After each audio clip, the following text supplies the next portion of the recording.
Krishna Krishna Hare Hare Hare Rama Hare Rama Rama Rama Hare Hare Hare Krishna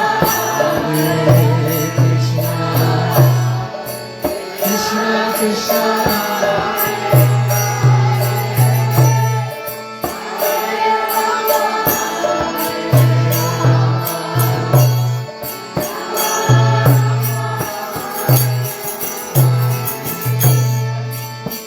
Hare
Krishna, Hare Krishna, Krishna Krishna, Hare Hare, Hare Rama, Hare Rama, Rama Rama, Hare Krishna Krishna Hare Hare Hare Rama Hare Rama Rama Rama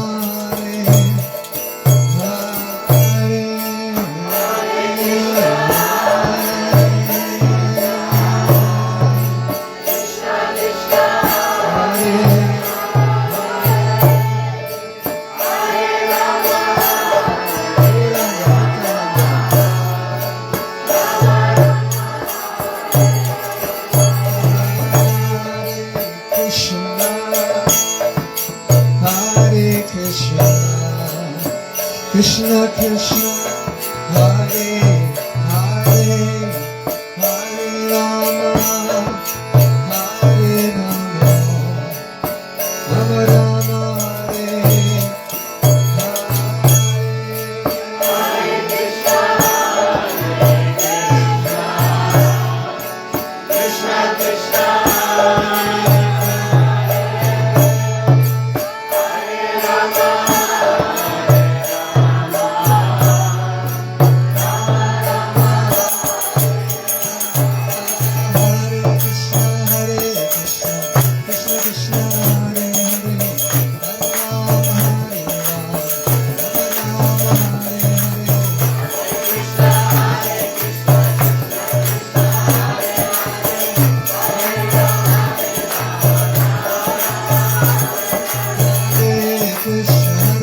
Krishna Krishna Hare Hare Hare Rama Hare Rama Rama Rama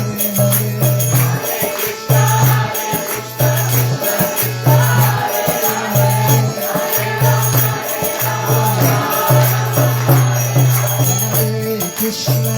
Krishna Krishna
So there's a lot of things inside our heart that we don't want, right?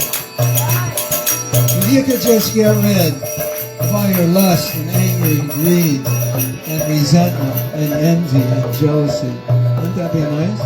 Just gone, finished. It's like how happy you'd be, right? So, what I'd like you to do when we're chanting, as we're chanting, open your heart and let all of that just fall out, because you don't need it, right? Do you need it? You need your envy and jealousy and greed? I don't think so. Unless you want to like destroy the world or something. So, as we chant the mantra, we're going to open our heart and just let all that stuff fall out, because we don't need it. And this mantra can clean it. Can get rid of it. Want to try it? Let's see what happens.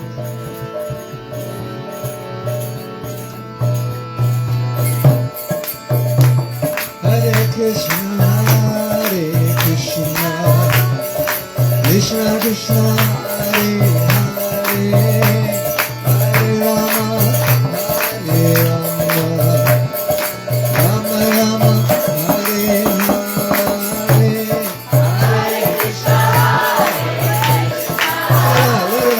Krishna, Krishna Krishna,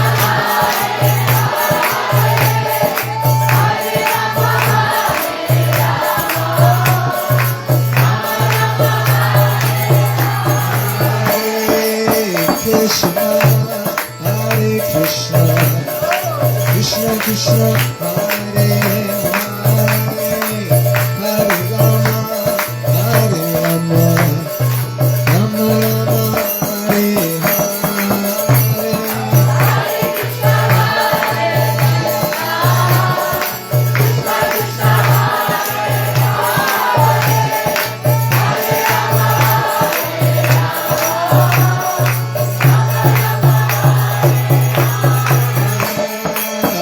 Krishna, Hare Krishna, Krishna Krishna, Hare Hare, Hare Rama, Hare Rama, Rama Rama, Hare Hare.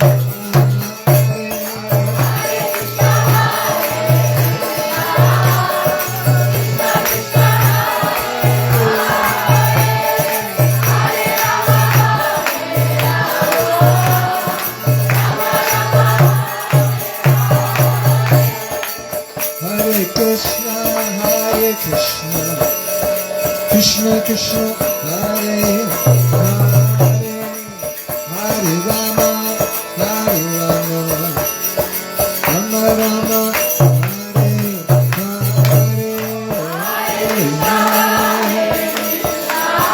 Radhe Radhe.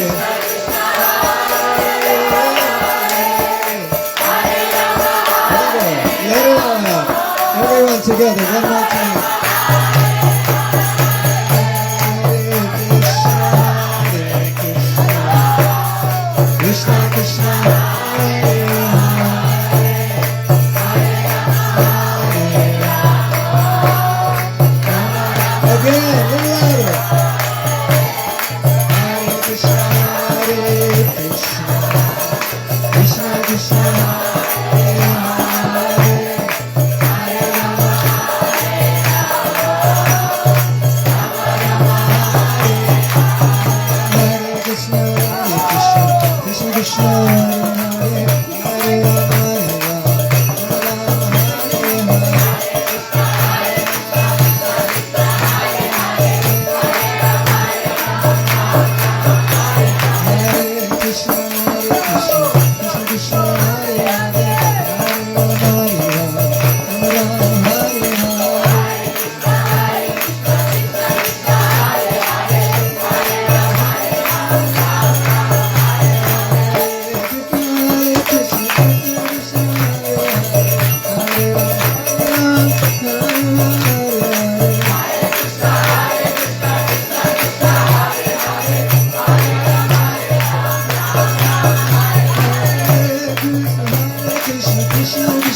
Krishna Krishna, Hare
Krishna Krishna, Hare Hare, Hare Rama, Hare Rama, Rama Rama, Hare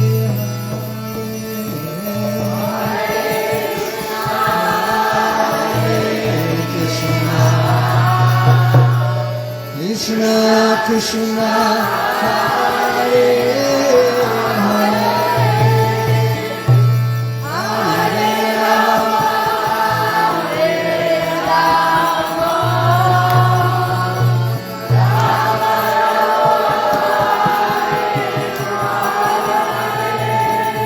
Hare when you're dirty and tired and you take a shower, how good you feel.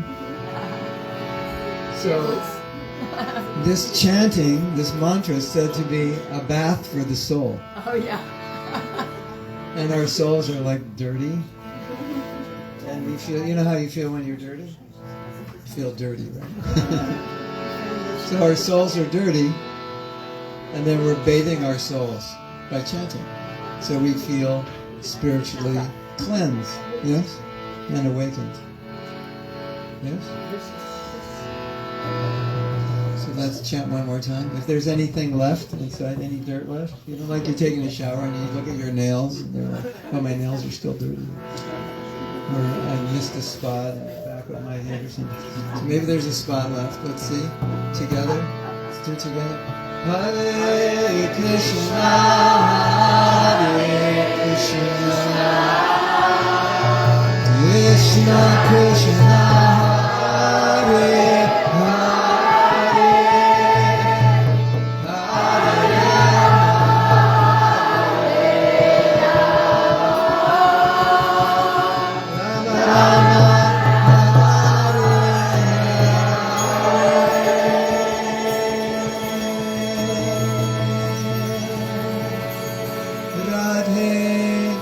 Rama,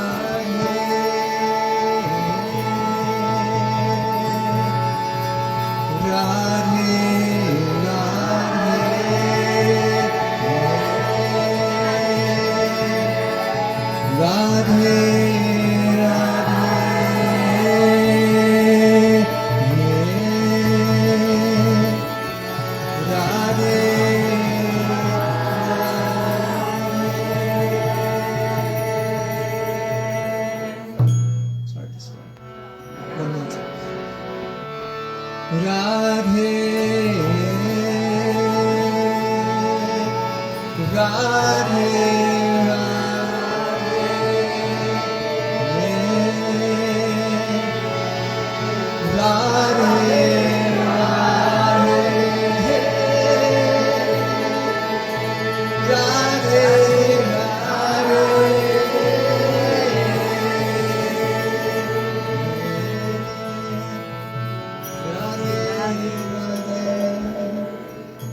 Teach you another song that goes with this. Some of you know. There's a prayer. I was describing bathing of the soul. So there's a prayer that describes the bathing of the soul. And in the prayer it says, Param Vijayate Sri Krishna Sankirtanam. So Vijaya means victory. And Sankirtan means the chanting of this mantra. So this means if you chant this mantra, you'll be victorious. What will you be victorious over? Yourself, your mind, and all the things in your life that you don't want. And you'll be victorious over all the things that are antagonistic to your spiritual life. This mantra can make you victorious. So we're going to have a little fun. Is it okay to have fun tonight? We're authorized? We need your permission. So it goes like this. Padam Vijayate Sri Krishna Sankirtanam. We try to chant it. Padam Vijayate Sri Krishna Sankirtanam. So that means, it means the chanting is victorious, and the people who chant it become victorious also. The mantra is victorious, and those who chant the mantra become victorious. That's what it means. Param Vijayate Sri Krishna Sankirtanam. Param Vijayate Sri Krishna Sankirtanam. Param Vijayate Sri Krishna Sankirtanam. Param Vijayate Sri Krishna Sankirtanam. And this is what it means. I have a song for you. Your holy name is glorious. Your holy name is victorious. Want to try it? Your holy name is glorious. Your holy name is victorious. Param Vijayate Sri Krishna Sankirtanam. Param Vijayate Sri Krishna Sankirtanam. So it has another meaning. Your holy name is glorious, and those who chant your name become victorious. Your holy name is glorious, and those who chant your name become victorious. Param Vijayate Sri Krishna Sankirtanam. Param Vijayate Sri Krishna Sankirtanam. Param Vijayate Sri Krishna Sankirtanam. Param Vijayate Sri Krishna Sankirtanam. 'Cause your holy name is glorious, your holy name is victorious. Your holy name is glorious. Your holy name is victorious. Your holy name is glorious. Your holy name is victorious. Your holy name is victorious. Your holy name is victorious.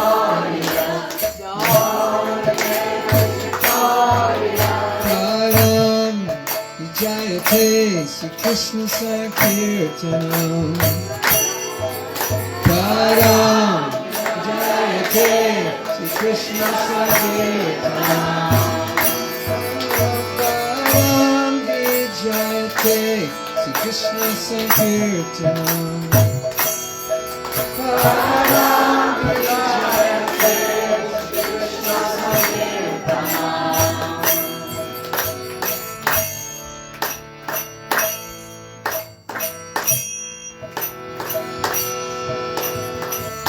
Taigo Premanande Hari Hari Hari Bol. There's more to the song, but I need a piano to play it on. Maybe later. It goes something like this. This is from Shishastra. Glories to the chanting of your holy name, which cleanses all, cleanses the dust. Glories to the chanting of your holy name, which cleanses the heart of all dirty things. I forget the rest of it. Yeah, I mean, it's a real song. I mean, it's a song I'm recording, I'm working on. We played it in London. It was really nice. We had a whole band. Yeah. Maybe, we'll see. If you stay late, we'll play it on the piano. Thank you for singing and chanting. Now, it's realization time. We put our two new guests on the spot, but I want to open this up for everyone. What did you realize? What did you feel? What do you think this mantra means based on your experience tonight? I won't just ask our new guest, I'll ask everybody. Of course, once a new guest hear what it means, and it's like the fun zone. You want to try? What did you feel? I mean, there's no felt home. Yeah. Oh, you felt home. Wow! Everybody say wow.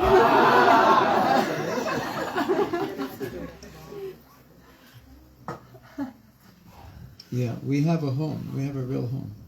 That's beautiful. Yeah. It's kind of like, I think what you're saying is, You know, like you get everything you want and it's still not everything you want. You know that feeling? And when you get home, it's like, I'm home. Yeah. So the soul is cleansed, we're happy, we're fulfilled. We fulfill everything in life except fulfill the desire of the soul. When you feel that desire, you feel like, I'm home. Thank you. That's beautiful. Would you like to share something? Yeah, I've chanted at home before, on my own, but I feel like when you do it together, then you really see its purpose. You really see it, like, coming together. And I feel like when I did it at home, like, you're sometimes kind of looking for the purpose. And then when you all do it together, it's, like, very clear. Good. The idea of doing it together is it's so difficult alone because there's this huge force against us in this world. It's just like falling on our head. All our bad habits, all the bad things we learned and did, and not just this life, for many lives. And all those, I wish I didn't do that, I wish I didn't think that, all of that.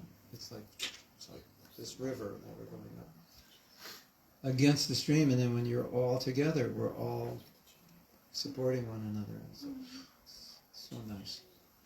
Thank you. Anyone else want to share? Yes? I felt like we are really connected and really happy, but somehow all this dirt, it's difficult to see. Difficult to see or difficult to clean? Both.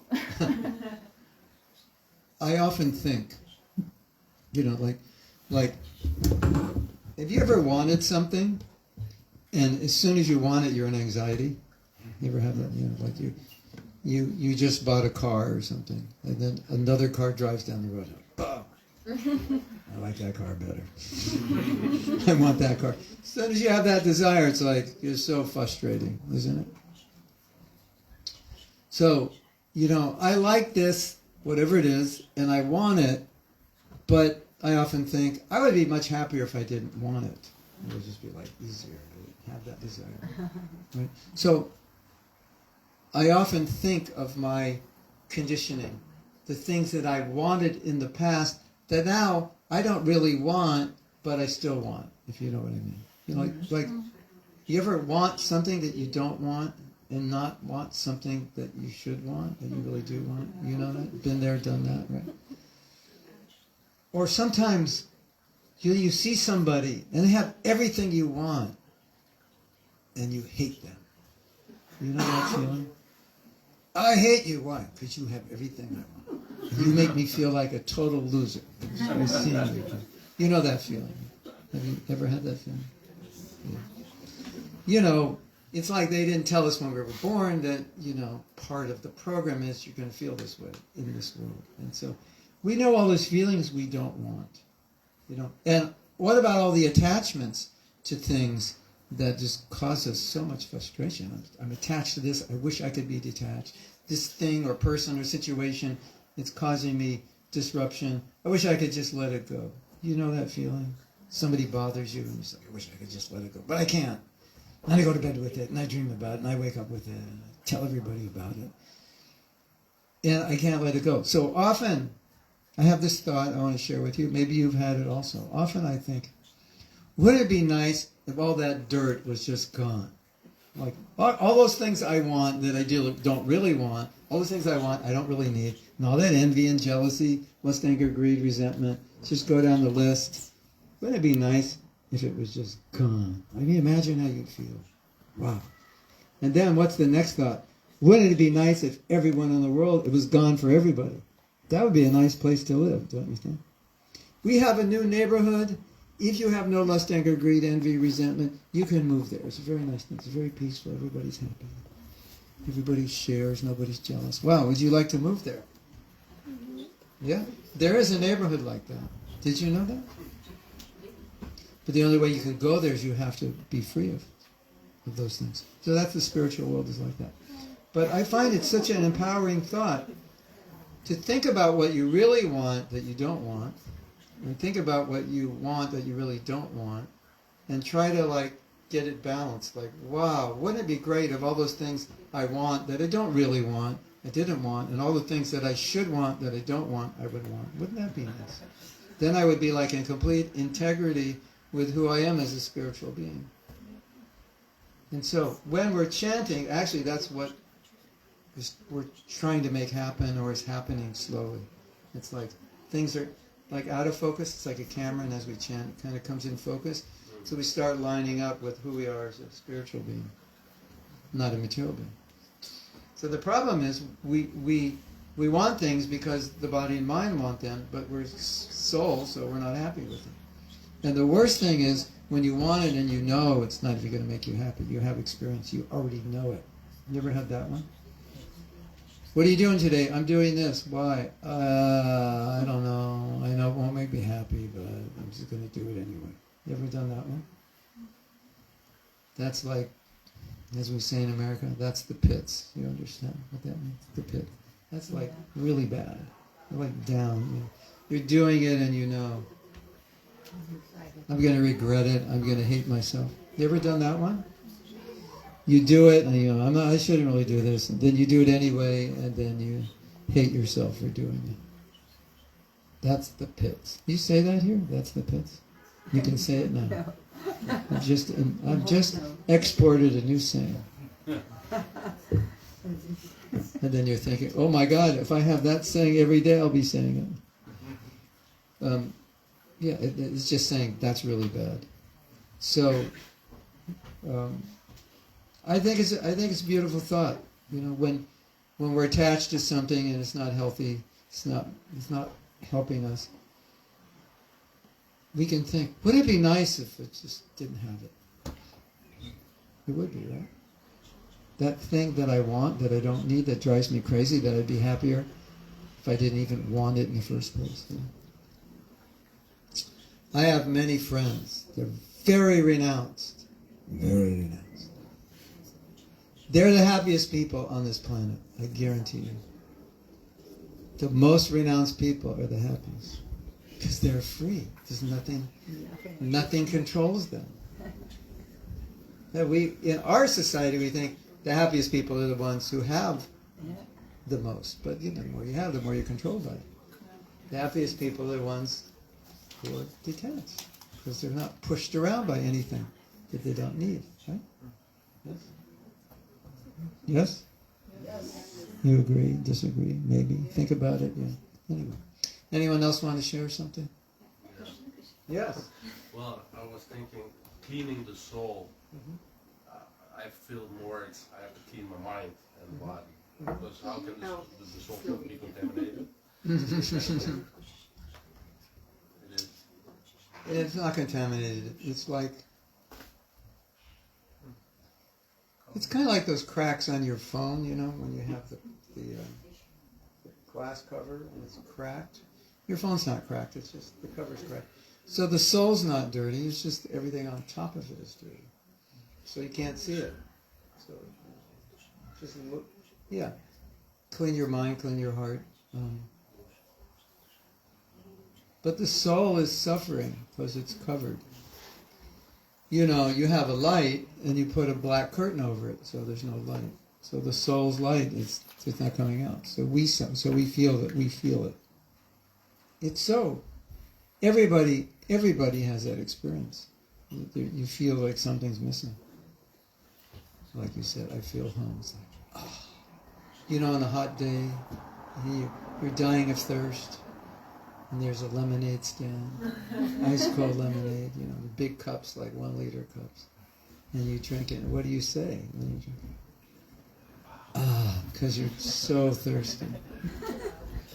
That's what spiritual life is. It's like, this is what I was missing. You know, I mean, got the car, the home, the job. I checked all the boxes, but I'm still thirsty. And Hare Krishna, Hare Krishna. This is what I was missing. You know? So the soul is thirsty in that sense. Thank you. In case you don't know, if you have a dirty mind, it's because you have a dirty heart. If you have a clean mind, it's because you have a clean heart. They're not separate entities. The mind is just like an interface. The heart is the seat of consciousness. I say, don't control your mind, control your heart. You don't have to worry about your mind. Because you're trying to control your mind and you're not controlling your heart. And your mind is just reflecting the heart. Okay, who else would like to? Yes. Yes. I'm quite new here, Pastor. Oh, good. Welcome. My question is, you mentioned there is a spiritual way that there is more materialistic people want more and more, and of course it doesn't make them happy. I fully agree. So, in most of cases, we mean things which are really materialistic. It's Things we don't need to, things beyond what we need to just but in many maintain cases, our life.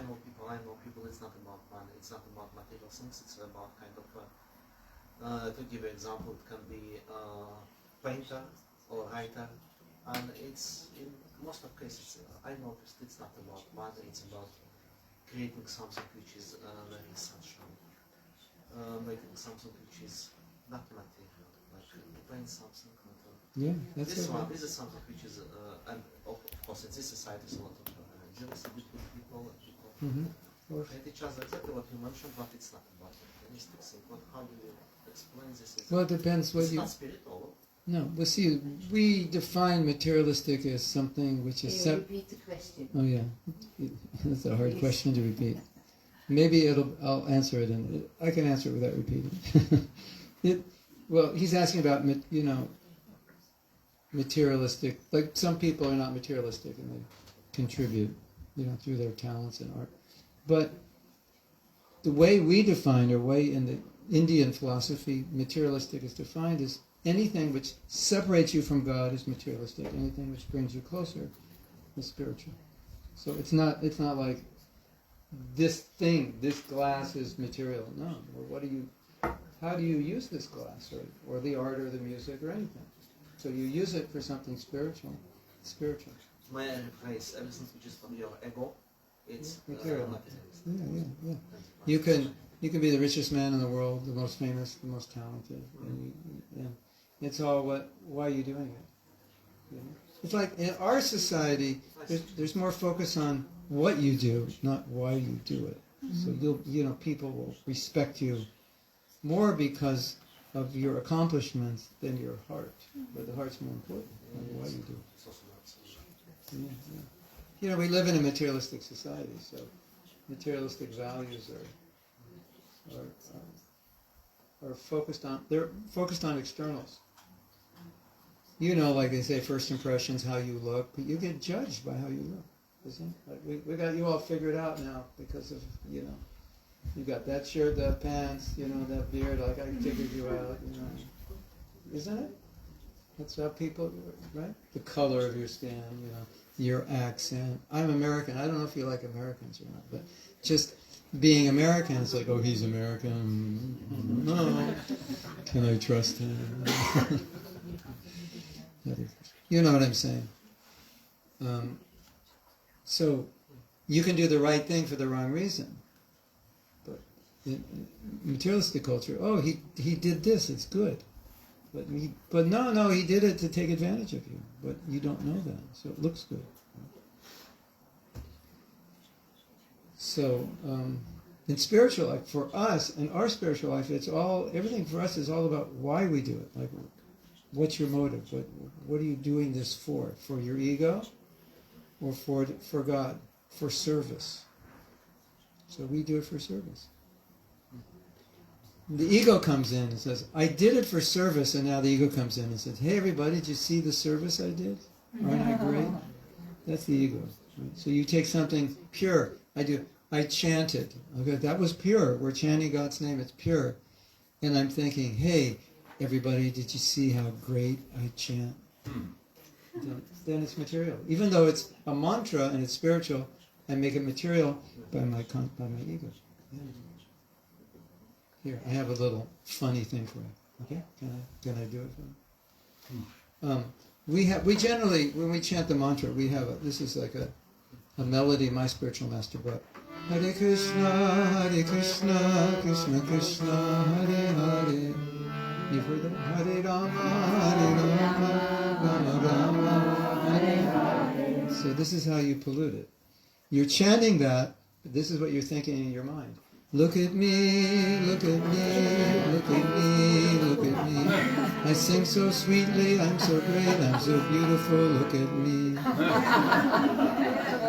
So you take the purest thing, and then you put your ego in it, and you contaminate it. There's a story. This takes place in the time of Lord Ram. This is in ancient history. And Lord Ram's wife was kidnapped and taken to the island of Lanka. So Lord Ram enlisted some soldiers, and they built a bridge across from south of India to Sri Lanka. And they were taking stones. They were floating these stones. It was mystical. They put the name Ram on the stone and it would float. If the name Ram was there, it'd sink. If the name Ram wasn't there, it would sink. If the name Ram was on the stone, it would float. And there was one little, what was it? Squirrel? Little squirrel. And the squirrel wanted to help. So the squirrel's like, oh, help! And he's like kicking some pebbles and some sand. And the other construction men, they're actually kind of monkeys, sort of. Not monkeys like we know. But they said, out of the way, getting in the way, out of the way. And I just, right? Move aside. You're just getting in the way. Your sand is like, what's the use? And Lord Ram said, no, stop. He said, he wants to help, and his service is just as good as yours. Now, materially, it's not just as good, but he said, his heart is in the right place, so therefore his service is as good as yours. Not externally, right? You know, like when you give a gift, right? It's always like, wow, you thought of me, thank you so much. You know, little chocolate bar, a little rose, a little trinket from, you know, like whatever. You know, I brought a little trinket from India, you know, a little Sri Radha, little a key ring, it says Sri Radha. You thought of me? You're giving that to me? It's not a big thing. Cost like, you know, €1 or something. But it's the thought, right? And what if I give you something like really nice, and you know I'm giving that to you to butter you up because I'm going to ask for something bigger than I gave you. And you're like, it doesn't make you happy, even though it's better than a little trinket, right? But you know, he's going to ask me for something, right? There's a story. It's really interesting. Would you like to hear this story? You will find this story interesting, entertaining, and enlightening, I think. So,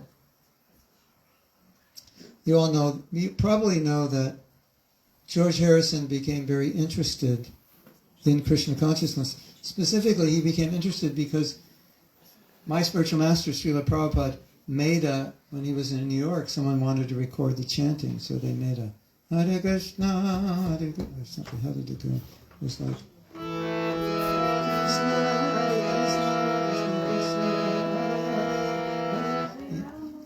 like that, yeah. And he was playing the bongo. They didn't have a drum or something. And George Harrison heard it.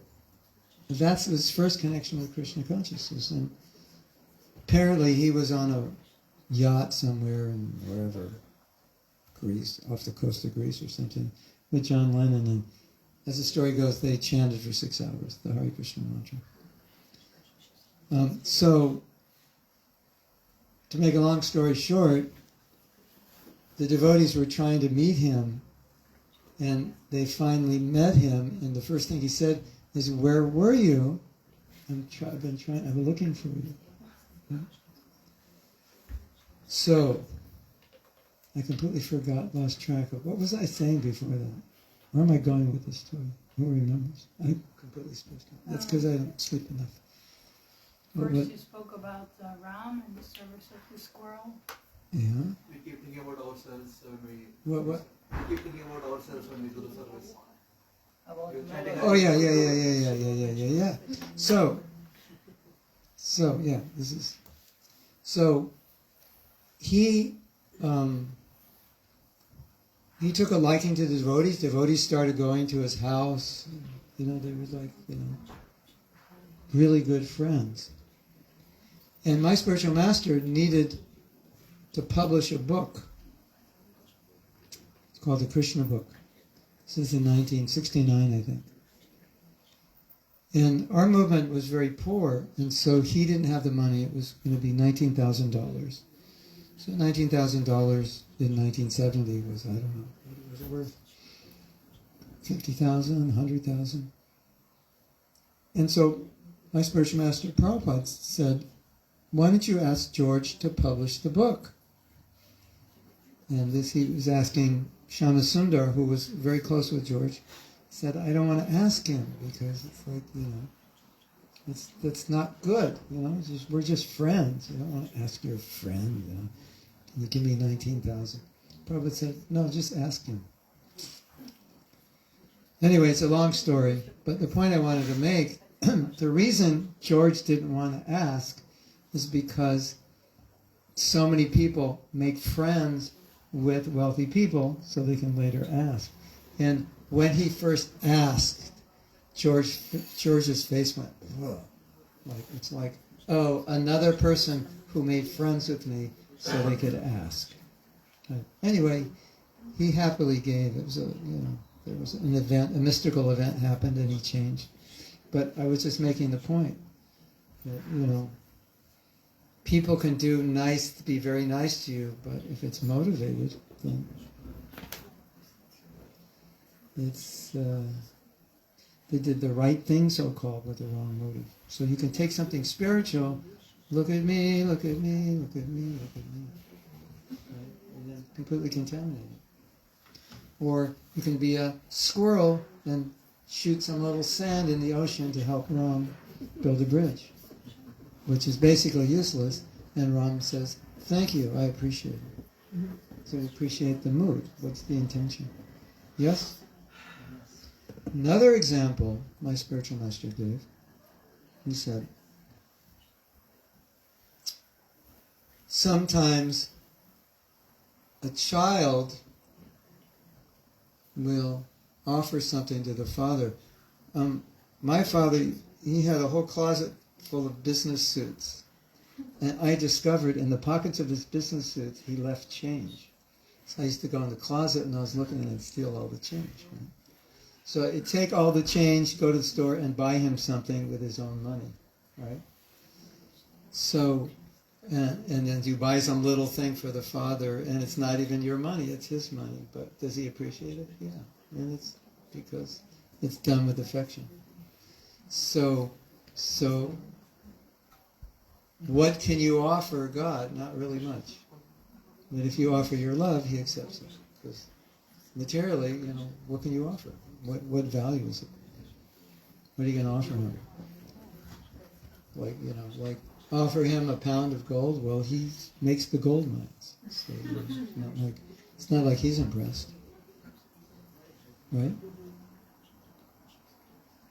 So He's impressed with your devotion. Is that okay? Good? Yeah. Anyone else? Oh, you have a question or you want to share a realization? Yes? Okay.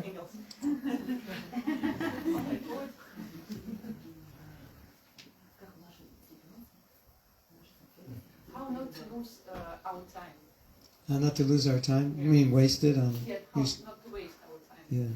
Well, that's easy. Turn off your phone. I was when we were coming over here, I was thinking, one of the best things about the Netherlands is that when you ride your bike, you can't scroll. So but everywhere else you go, people are walking down the street and running into lampposts and things because they're looking at their phone. But when you're riding, you're just riding. It's like not always. I knew somebody, but he can get around it, right? But he crashes once in a while. You crash? Yeah. Yeah. But the people I saw were not scrolling. Here's the thing. If you are fixed in what is your goal. You're really clear. You know what it is. Then, when you're not doing things that move you towards your goal, you're very aware that you're wasting time. You're like, you can feel it. It's an emotional feeling. I'm wasting time. When you're not fixed on your goal, you don't know you're wasting time because you're not going. It's like you drive. Let's go for it. My father used to buy a new car every like 2-3 years, and the ritual was when we would go to the car dealer, pick up the car. It was usually in the evening, and then we go for a ride.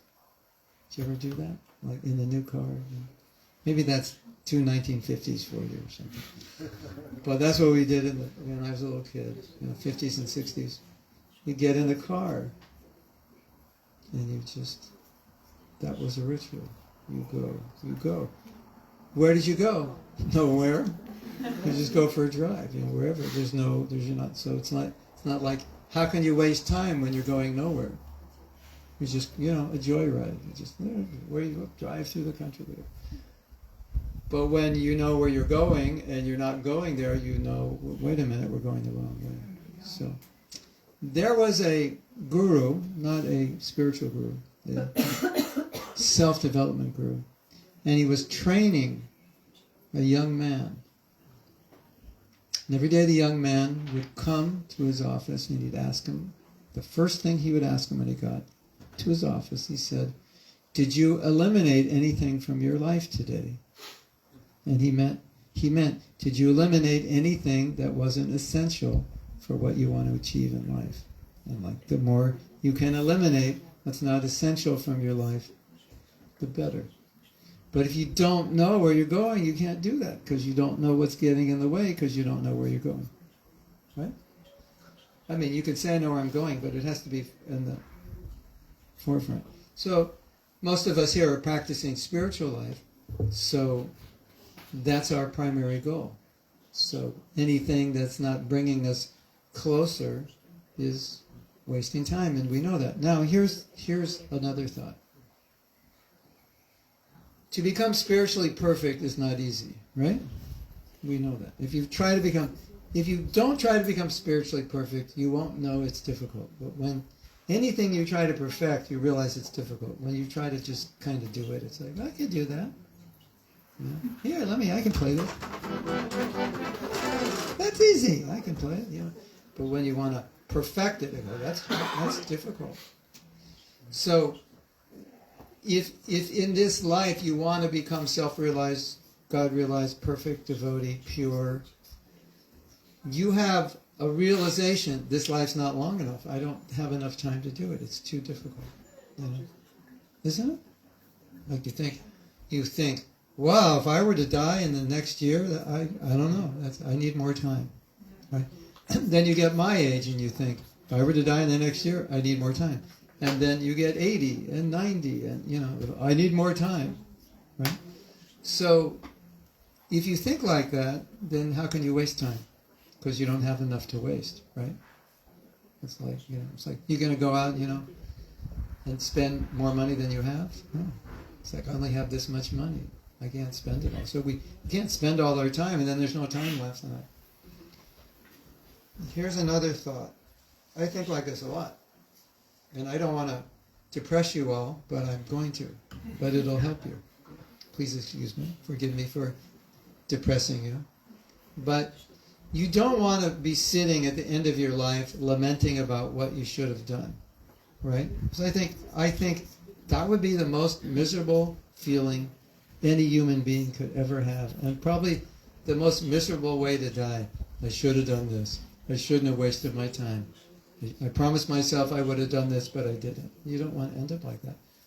So I think it's nice to think like that. Like, I want to finish my business so at the end of my life I'm not lamenting that I wasted time. Right? Because we don't have that much time.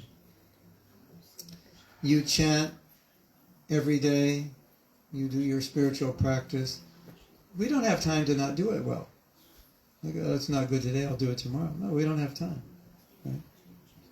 It's like, I'll fail this class, I'll take it again. No, it's not like that. Here's a story. This is so interesting. Would you like to hear a so interesting story? Yes. This story, it's so interesting. I'll tell you next time I come. So, this is from the Srimad Bhagavatam. It's an ancient story, but we'll get to the point of it. There was a very powerful person who made an offense. You've all heard of Lord Shiva, or most of you. Lord Shiva is a great god. And this person made an offense to this god. He got very angry. And it was a mess. Anyway. He came back and he made an offense to Lord Shiva, and it erupted. It was like a revolution, and he got killed and brought back to life. But anyway, he apologized to Lord Shiva. But, sometimes you apologize or someone apologizes to you and you're like, I don't think that's an apology. It's kind of like, that's a half-hearted apology. It's not full. So it said, he made an apology, but it was half-hearted. So he didn't fully apologize. So he was still holding on to some resentment or some anger towards Lord Shiva. I'm sorry, I didn't mean it, please forgive me. But he wasn't feeling good about Lord Shiva. So in his next life, there was a great saint. His name is Narada Muni. And Narada Muni spoke to his sons. He had many sons. Not Narada Muni, but this person. His name is Daksha. He had many sons. And he wanted all the sons to get married and have children and he was in charge of, he was in the beginning of creation, in charge of filling up the world. And Narada Muni went to the sons and said, it's better you don't get married and just be renunciates. And Narada Muni is a very powerful saint, and he convinced them they all became renunciates. So this Daksha became really angry. But he didn't say anything. He held it in, which was good. And then he had more sons, and Narada Muni met those sons and said, you just remain single, be a monk. It's a good life. You'll like it, You don't have to work. You don't have to go to college. You can just do your spiritual life. And they all said, that sounds good. And that was like the straw that broke the camel's back, as they say. The salt on the wound. So Daksha went crazy, and he yelled at Narada Muni. Narada Muni is this very elevated person. It's kind of like screaming at the Pope or something, or even worse. You don't want to do that. Narada Muni didn't say anything. He knew what Daksha was going through. But there's an explanation behind this. It said, because in the last life, he still held some resentment, some vengeance, some anger. In the next life, it came out. Wow. So some of us think, well, I have problems in this life, but when I take birth in the next life, I'll start from zero. Sorry for the bad news, everyone. You start where you left off. Now, you start from zero in the sense that from henceforward, you can all be good. But whatever happened in the past, happened. So, when we say, I don't have time, because if I don't purify myself now, I come back in the next life. So then I'll have time, I'll have way more time in the next life. So I don't have time to come back. So that's interesting, isn't it? Now, why do you think we're all here? Because in the last life, we didn't do our homework, basically. It's like, in your last life, you were all listening to Bhagavad Gita and listening to these lectures. But you were thinking, yeah, it's nice, interesting. I'll try it, I'll do a little. Okay, so you started, now you're continuing. That's why we're here. Otherwise, if we perfected it, we wouldn't be here. We wouldn't have this body. We wouldn't need to hear this talk. We would already be perfect. So it's a nice meditation, isn't it? That it's like... I teach people how to chant. We chant on beats. I teach people how to chant on beats. Hare Krishna, Krishna Krishna, Hare Hare. There's a right way to do it and a wrong way. And most of us are really good at doing it the wrong way. So I try to help people get good at doing it the right way. So I have a little joke when people come to our retreats. I say, do you know why you're at this retreat? And everybody thinks, yeah, I'm at this retreat because I want to learn how to chant better. I say, no. The reason you're at this retreat is because in your last life, you were also at a japa retreat, a chanting retreat, and you didn't pay attention. So you had to come back again and do it over. Right? Just like when you fail a class, you have to come back and do it over. Right? So it's something to think about. Yes? So now I have my goal. I want to become Krishna conscious in this life. It's very easy to notice that I'm wasting time. Now think about it. Think in your life of something you really wanted, and you had a limited amount of time to get it. What did you do?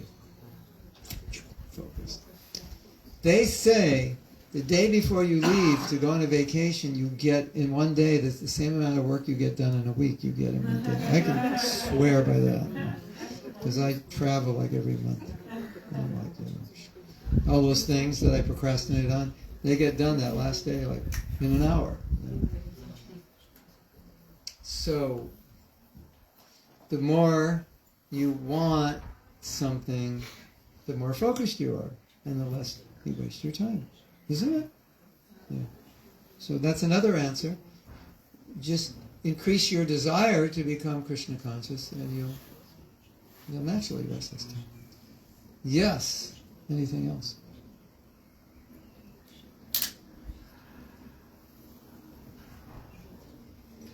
Feel free. This is your time. You can ask.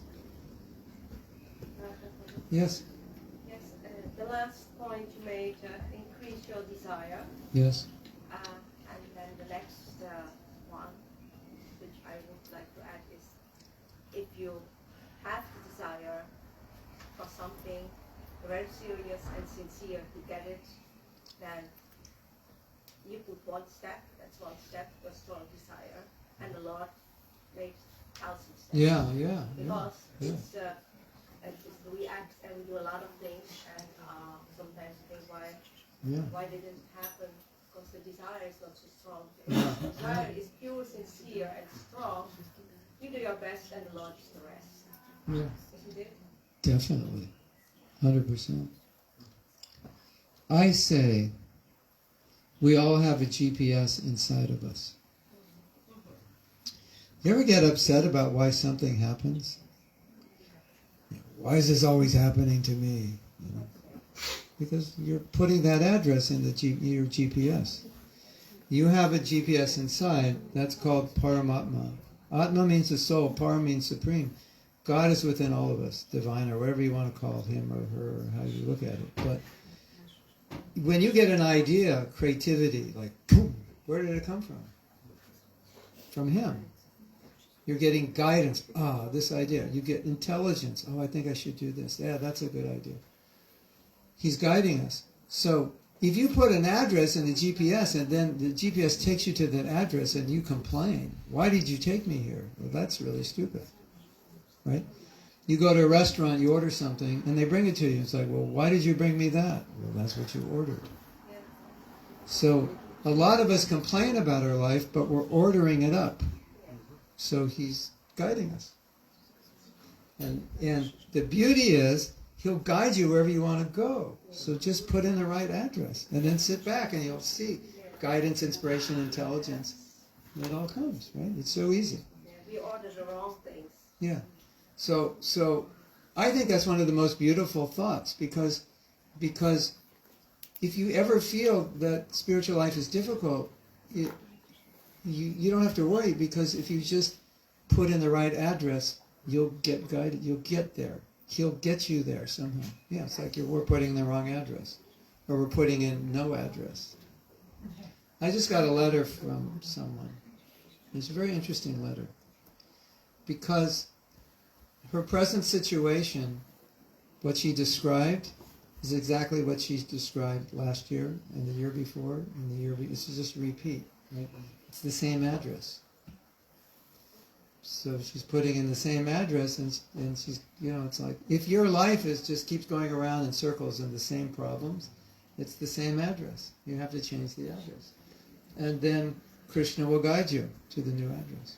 So beautiful. Try it. If you don't believe me, try putting in a new address. See what happens. So what it means, be yourself.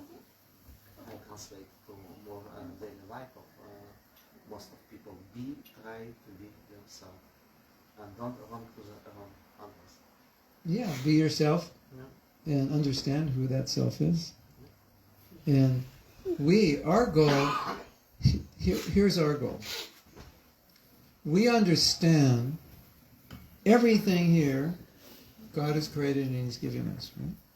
The air, the sun, the water, the love we have for one another, the intelligence, everything He's giving us. We couldn't live without Him, or some people say the universe, however you want to describe Him. So He's giving us everything. And so our goal, give it back. That's what we want to do. We want to give it back. And so that's what we want to put in our GPS. Show me how to give it back. Because material life means I'm just trying to get it for myself. More and more for me. And this mantra means, how can I, please help me develop the desire to give it back to you. That's what it means. Because I'm always wanting it for me. And I'm asking you to give it to me, although you're already giving it to me, and I'm not giving back. So the mantra means, help me give back. So that's our GPS. Help me give it back to you. Can you tell people who are their personality, they are built to be very materialistic, who attract money? Yeah, that's why we're This here. is their personality. No, not personality. It's the conditioning. It's our conditioning. That's why we're here. That's why we have this body. We're trying to imitate God. It's like people go to church, mosque, temple, and they pray to God. But what do they pray for? God, give me this, this, and this. So it's like, what's that? Where's that? They want to be little gods. So we're learning. We pray to God, help me desire to give you. Because that's love. And if we don't have love, we won't be happy. So, God can give you everything, but if you don't have love, it's not going to fulfill you. Right? Isn't it? Like sometimes I was just in the UK. In the UK they have these like mansions, like beautiful, $20 million mansions, manor houses, And I look inside the house and I think, if you live in this big, beautiful house and you don't have spirituality, you just feel empty. And the bigger and the better the house, the more empty you'll feel. Because that was supposed to make you happy. Isn't it? Now I got everything that's supposed to make me happy. I feel more empty. You ever had that experience? I was going to write a book. When everything you want is not everything you want. Because everyone experiences that. So I look at this big, beautiful house, and I think, wow, without Krishna, that's empty. You're going to feel really unhappy. It's like pouring water in a cup with a hole in it. Beautiful story. It's time for a beautiful story. Would you like to hear a beautiful story? It's one of my favorites. Two beautiful stories. There was one sadhu. Sadhu was a saint. And the saint is totally renounced. And if you go to India, you'll see a lot of these sadhus, they just live like on the side of the road. And people give them, it's the culture, people give them some donation. And they're meditating, they're praying, they're studying scripture. And a lot of these people, so this is so cool. There's a big festival in India. It's called Kumbh Mela. How many people? 50 million, is it? It's like all these yogis and sadhus and saints and like long matted hair down below their waist, and just hardly wearing any clothes, and, very austere. A lot of these guys are like CEOs of big companies like 10 years ago. Did you know that? And you see them, and you're like, this guy looks like, it's like out of a movie, long beard, long hair, And he was like, yeah, you interviewed me, like, what were you doing? He says, well, I was a CEO of Google in Mumbai, so I'm burnt out, Seriously. and so, this person's a sadhu, he's sitting on the side of the road, and there's one king named Prahlad, and he saw that he's kind of chubby. And he said, you're not working, you're just sitting there, like, how do you get fat? How do you eat? He said, people come and feed me. And he said, oh, okay. And people appreciate in India, they appreciate renunciates. So he said, why? How did you end up like this? And he said, well, I was observing that people come together to achieve a happy life, but it's not happy. It doesn't work for them. They come, they get what they want, but something's missing. It's not perfect. So he said, I'm observing this. I thought, like, I don't want to do that anymore, because it's like a lot of work and it doesn't work out, so I will renounce. And then what happens when you renounce? What do you get? Then you get the spiritual. You get the thing you couldn't get until you gave up the material. And so in the Gita, Krishna describes these yogis, when they reach that state, he said, they think that there's nothing better than this. Like, they don't have anything. Like, nothing better than what? You're living on the side of the street. I'm living the life. You're living under a tree on the side of the street. How's that the life? Because I found myself, my spiritual self. So when you find that, then you think, there's nothing better than this. Then that self, when I was trying to enjoy this world, I lost that self. And that's why I never became happy. That's one story. It's interesting, right? This is, and so he said, the more they try to become happy, the more unhappy they become.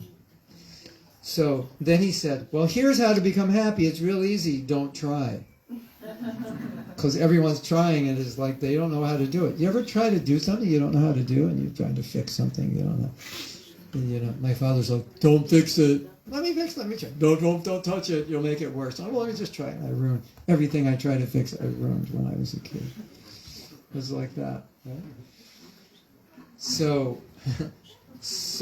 he said, yeah, you want to be happy? Yeah, don't try. And we're all trying to be happy, and so many people are not happy, and they're trying. So this is like, it's kind of interesting therapy. You go to a therapist, I have a problem, I'm not happy. Okay, there's a solution. Don't try. Just stop. This other story is really beautiful.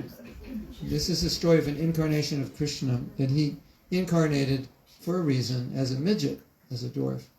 And in Indian traditional culture, the renunciates, the priests, they're called Brahmins, the priestly caste, and they're maintained by the kings.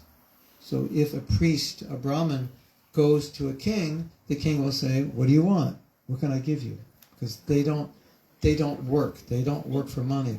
Whatever the Brahmins do, they can't charge you. They are just given charity. So it's like pure teaching. There's nothing to get. There's nothing I'm going to get from you. I'm just going to help you. And the government will support me, or your family, if they want to give a donation. So the king said, what would you like? And he said, I'll take 3 steps of land, and he's a midget. So it's like, it's about this much land. It's like, okay. And then I thought, if you take 3 steps of land, it's actually just the right size to lay down.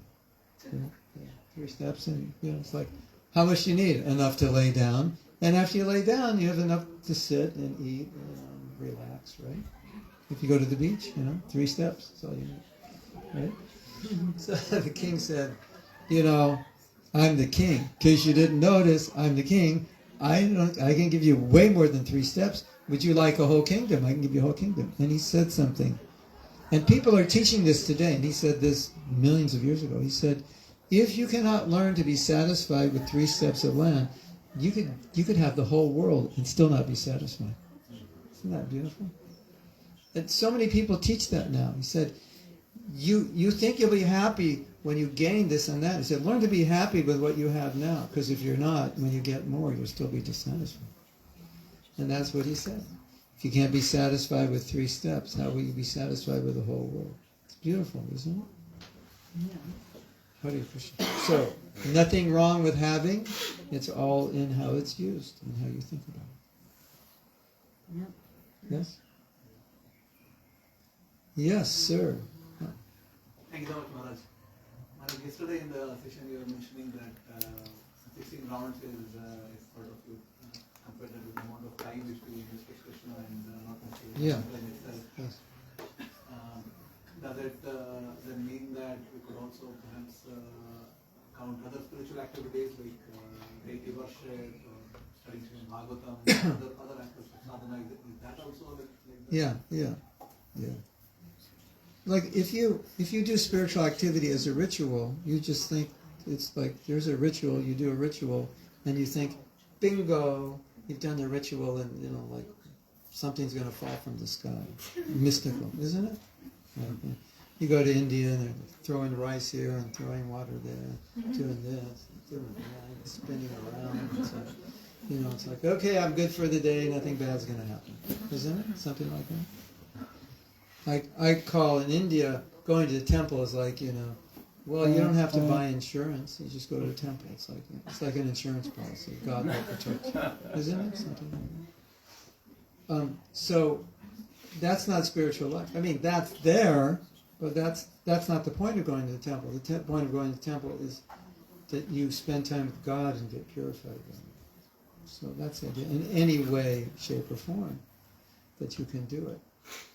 You know how the Bible is called the Holy Bible, right? In the Bible, it's referred to the holy name, the holy book, or Quran, holy book, right? Quran. So, it's a holy book. I could say, no, it's just paper, right? Did you know during the pandemic there was a pastor? I don't know why he did this. There was a pastor of a church in Gainesville, 20 miles from where I live, and he burned the Quran. Did you know that? Yeah, he burned it. Yeah, like I don't know why. Right? And so someone could say, it's just a book. It's just paper. It's nothing. Why are you upset? No, the book is holy. Because if I associate with the book, I become pure. Right? So holy books, holy deities, holy sounds, holy stories. It's all a manifestation of Krishna. So we're spending time with Krishna, we're getting purified. It's not a ritual. Right? There's a philosophy that if you do a ritual perfectly, then everything is good. But that's not the goal of spiritual life. That's materialistic spirituality. You get a blessing for doing a ritual properly. We're not looking for blessings per se, we're looking for connection. Right? We're looking to develop a relationship, loving relationship. So it's, ritual is not, can be if it's done in the right mood, but often it's not. Yes. Tell me.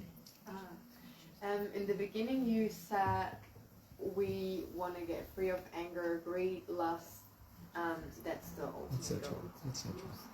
For me, I can say I'm not there. But if such feeling as anger and greed, let's say, appear, how do you handle it? Because I think just suppressing it also won't make it better. No. So how to deal with those emotions? Yes, good because question. they're going to be there. Yeah, how do I handle it? They are going to be there. Well, let's say this. I will answer your question first by not answering it the way you want me to, and then I will answer it the way you want me to. But first I want to say that as you evolve spiritually, they'll be there less and less. And they'll be spiritualized. So, like, I get angry all the time when I see what's going on in the world. But it's a different kind of anger. Because I see that people are suffering and it upsets me. So that anger is purifying. And that anger is good. And that anger is uplifting. And in fact, if we see people suffer and we're not angry, there's something wrong with us. Right? So that anger is good. And the other anger, which is about me not being able to control things and people and whatever situations or whatever, frustration is causing that anger, that's different. So, I'll tell you a story. This is how I think about it. I was just thinking about this a lot lately. That in spiritual life, because we're gradually becoming purified, so gradually you'll have more control, you'll have less greed, anger, lust, all that. It'll subdue. But while it's subduing, it's not going to go away.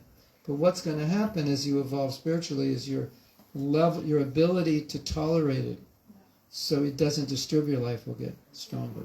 So, you ever been upset but you didn't do anything? So you didn't suppress it, you were aware of it, but you knew, like, if I say what I feel like saying right now, it's not going to be good, and I'll regret it. So on a good day, you control it, right? And after you do it, you're like, it's a good thing I didn't say anything, because I could have lost that friendship for life if I would have said how I felt. So for me personally, I often think about, this is how I feel, I wish I didn't, but what am I going to do about it? That's where I put my focus on. Okay, I see this, I feel this way. This is not the feeling I want. It's not good for me. So now what? I can't deny that I feel it, because I do, right? And like, you know that feeling? Damn. You know, like, I thought I was over it. You know that feeling. I thought, I got over this envy stuff. And then one day you see somebody and it's like, I hate you. You're so much better than I am. And it's frustrating. But like, I feel like you need an escape route when that happens. Like, now what do I do that I feel this? Like, how am I going to work through it, neutralize it? Well, how am I going to learn from it? And I think sometimes, when those things happen, you just stop and think, why do I feel like this? Like, what is going on? And sometimes you can work it out in your mind. So now I know how I feel. Because I lack self-confidence, and so this person is better than me, and therefore I don't like it, and I'm envious. And what's actually really happening is this person is reminding me that I should be more successful than I am now, because I should be what they're doing. I should be on their level, but I'm not, and now I hate myself. And so you work it out in your mind. You're like, okay, I have some work to do. So rather than going up to the person and saying, I hate you, can you just die? That would make me happy. If you didn't exist, I don't have to see how bad I am. You work it out, right? So another thing, which is really beautiful, if you're not paying attention, please wake up, because you'll like this. This is really beautiful. When you go through that emotional experience, which is like yuck, that's the best way I could describe it, is yuck. You stop and you talk to yourself. You say, how do you feel right now with this greed or this lust or whatever it is, whatever that yucky feeling is? How does this make you feel? And your answer is going to be yuck. Say, and then you say to yourself, you want to feel this way all the time? No. Say, well, if you're not envious of this person, you won't feel this way. And you're like, okay, so how should I feel? So you should feel like, this person is successful, beautiful, whatever, intelligent, their karma, they did it. Why not just appreciate it? So you try to work your way through it, rather than, because if we think, well, this is how I feel and I have to give into it, then how do you ever work through it, right? So there's so much to learn when you just ask yourself, how does this make you feel? And you connect with this feeling, and you realize, I don't want this feeling. And that can purify you from the next time it happens. What I found, this is my experience, what I found is if you work through it and you say, well, how do I want to feel when I see this or feel this? How do I want to feel? If you practice it, you start feeling that way when, like, the envy comes. You're like, oh, you're great, Ken. I just want to tell you how much I appreciate you. You're so successful. That starts to become your default, rather than, oh, I hate you. Your default becomes, I appreciate people like this. You are an inspiration. Here's the good news to all of you. Every person you're envious of is actually an inspiration, could potentially be an inspiration for you. Because you're not envious of people who don't inspire you, right? So how sad it is to be envious of someone who actually could be your inspiration. That's sick, Or, something is causing you to be greedy or lusty, but it's just like, oh, well, thank you. You're reminding me I need to work on myself. That, you know, like I thought I was there, but you showed up to show me I'm not there. And so now, instead of allowing myself to be degraded, I process it and I work my way through it. Otherwise, all these things are going to throw our life off, and our life will be like yo-yos, right? It will just be up and down, and it's like, well, who wants to be thrown around by emotions and desires and attachments? And not just attachments, aversions. Who wants to live like that? Nobody. But that's how most of us live, isn't it?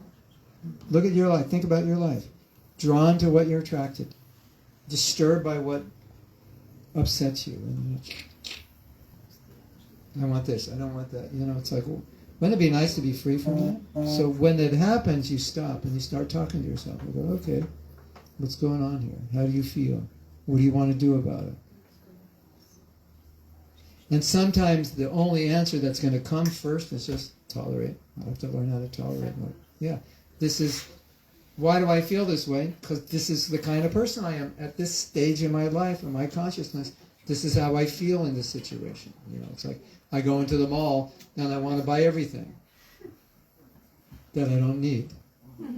So it's my reality. That's how I grew up. My mother bought me, every weekend we went to the mall and she bought me whatever I wanted. So now as an adult, that's what I do. And I think it's ridiculous. I want to be a minimalist.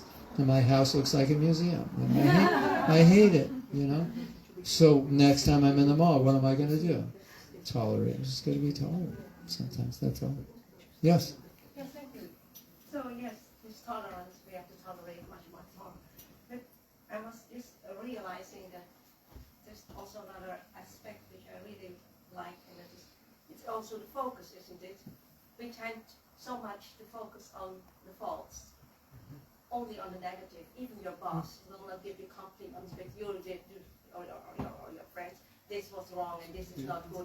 Always focusing on the wrong and bad things. Yes. And I really like Renounced Swami always make this point about why don't you try to focus on the positive in somebody, even if it's a small thing, let that be your focus. And if you think it can develop such a way of approach and thinking, it will solve a lot of this emptiness and anger and all these things. Because you see, what is this person doing to me? Like in the temple, somebody comes and sweep. You hate that person, and then you see him sweeping the temple. Let that be your focus. My God, he's so far. Look what he's doing. That's it, and not he will this and that. But if you change the focus, that can. Well, also, definitely. Some of us are just like negative. Like everything that comes in comes out negative. So it's like, hello, all of you who are negative like that. That's like not a good way to live. You know? Like sometimes we have to confront the reality. Everything that comes in my mind comes out negative. That's just how I am. Sarcastic, put it down, make fun, criticize. And then again, we can say, well, how does that make you feel? Is that the way you want to live your life? But when you were talking about that, I was thinking also, like you were saying, I hate somebody. Like, where does hating somebody fit in spiritual life? Nowhere. It doesn't. There's no place for it. You know. And how do you feel hating somebody? Horrible, right? Right. Then what to speak of the worst thing? Hating ourselves. It's like negativity for everybody, and I hate myself. So we suffer from our own hatred. We suffer from our own envy, from our own jealousy, etc. That's such an important realization. And we benefit from our compassion, from our love and our kindness. Even you say, just apologize to them. I don't want to, they're really bad. No, just apologize, it'd be better. If you apologize, you'll feel so much better. No, just appreciate this person. He did something bad, he did something good, appreciate. You appreciate, you feel so much better. Isn't it? Yes. I have 2 questions. Okay. Is our insecurities connected to heart that is closed? That's the first question. And the second one, can I ask already? Our insecurities, connected to a heart that is closed. Yeah, it depends what you mean by a closed heart. But the first thing to heal ourselves is to recognize the insecurity and why it's there. And so, heart closed could also mean I don't want to go there. I don't want to acknowledge it, because then I'll become. It's an emotion. It's a bad feeling. I don't want to feel it. And but you have to face it. Is that what you meant by heart closed, or? Yeah. If you have a problem and you don't face it, do you think it goes away? It might go away from your awareness, but it doesn't go away. Right? It's still there, and then it pops up later. Yeah. Okay. And the second question, how to deal with grief of losing a loved one?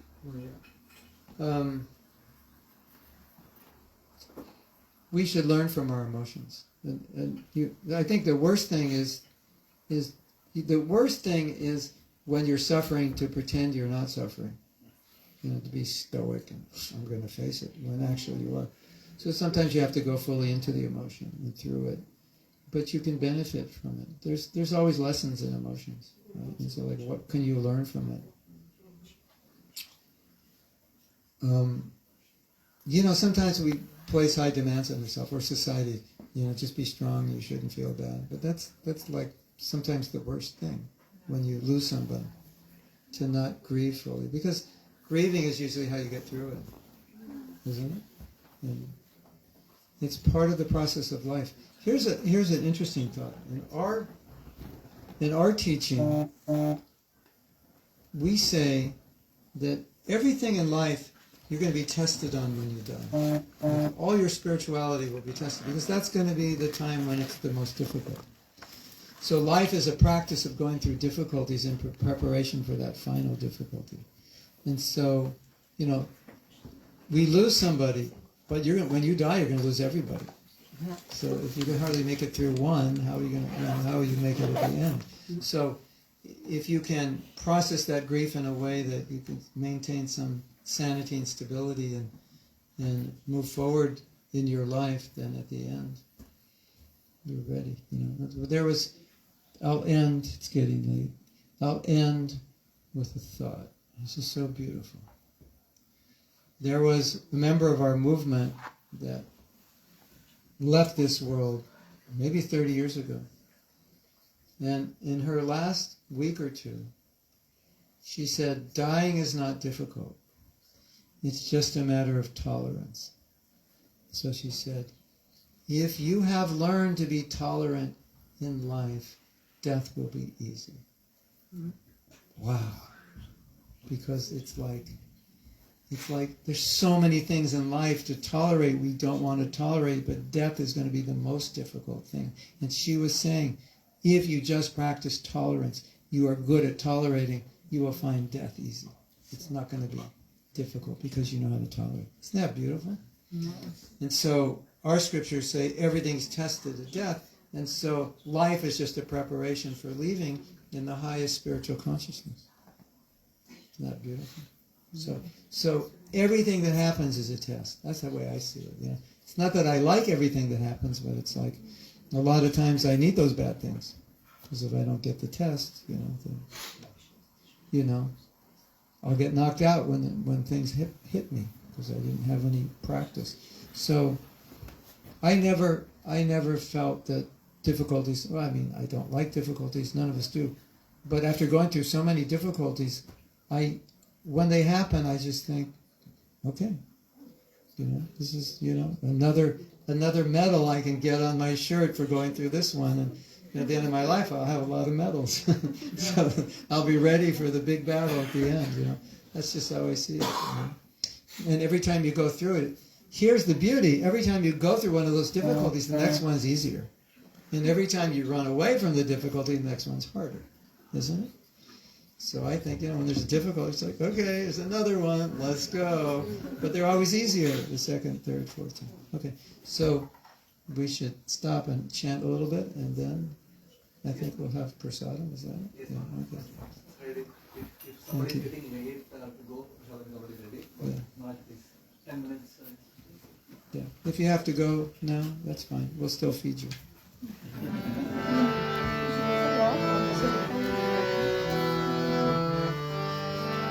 Hare Krishna, Hare Krishna, Krishna Krishna, Hare Hare,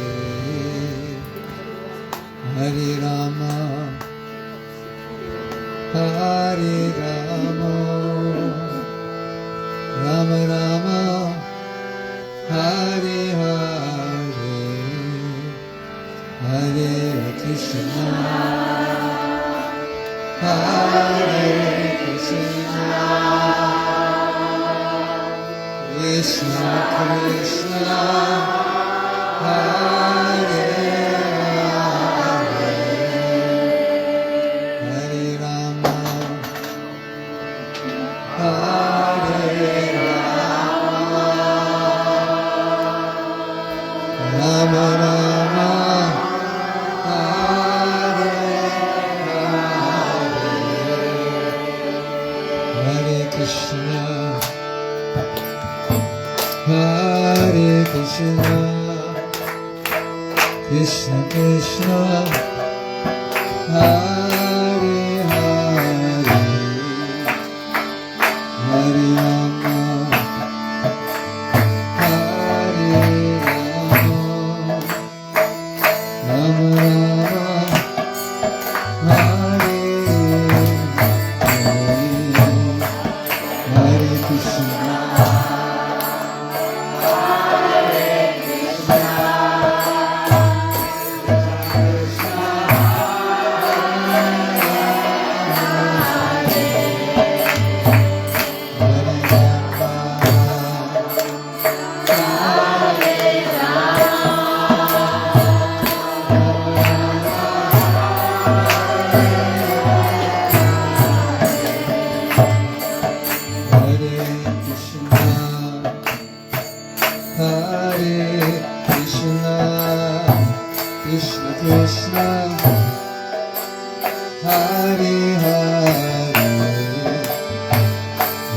Rama,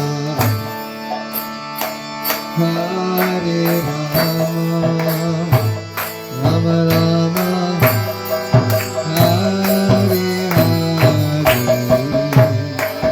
Hare Krishna.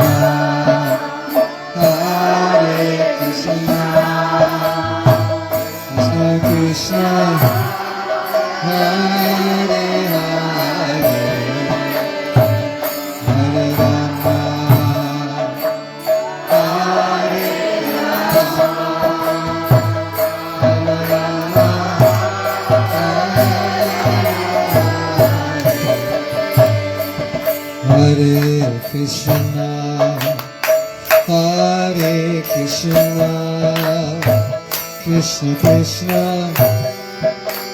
Hare Hare, Hare Rama,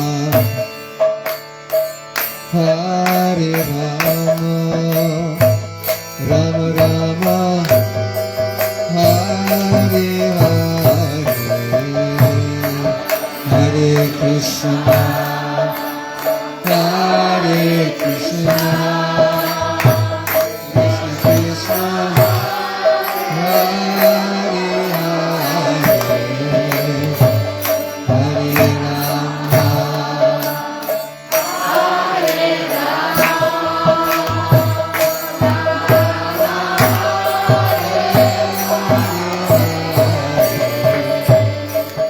Hare Krishna, Hare Krishna, Krishna Krishna, Hare Hare, Hare Rama, Hare Rama, Rama Rama, Hare Hare.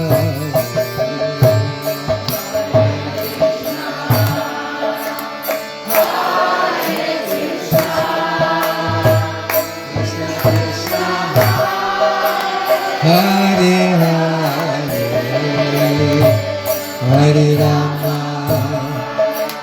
Hare Rama, Rama Rama, Hare Hare, Hare Krishna, Hare Krishna, Krishna Krishna, Hare Hare, Hare Rama, Hare Rama, Rama Rama, Hare Hare,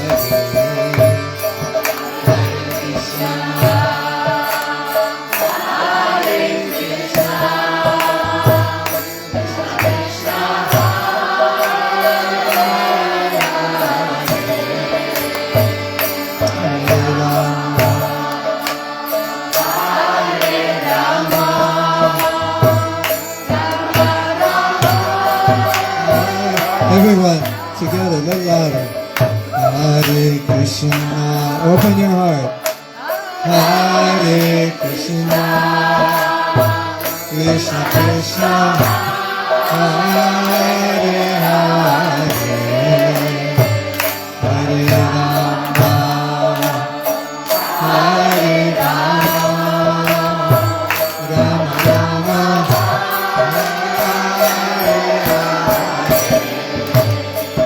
Hare Krishna, Hare Krishna, Krishna Krishna, Hare Hare, Hare Rama, Hare Rama, Rama Rama, Hare Hare,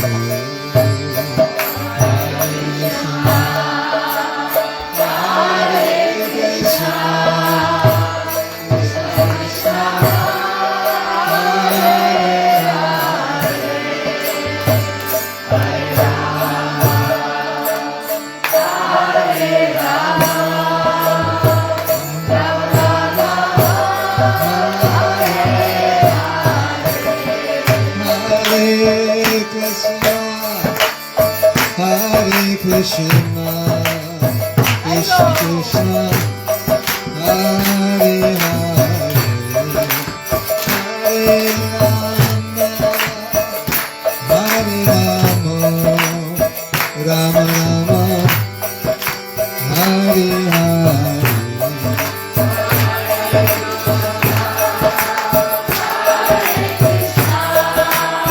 Krishna Krishna, Krishna Krishna, Hare Hare, Hare Rama, Hare Rama, Rama Rama, Hare Hare, Hare Krishna, Hare Krishna, Krishna Krishna, Hare Rama,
bits of junk, pieces in our heart, things we don't want to carry out of this room, as we chant together, everyone together.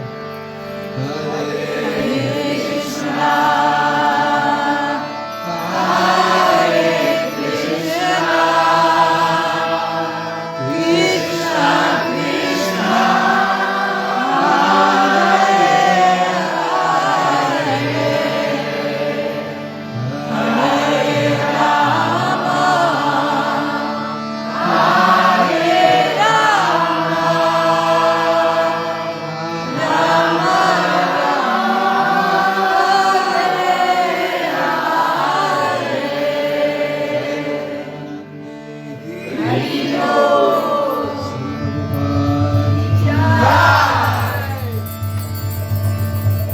Grace Mahatma Prabhu ki!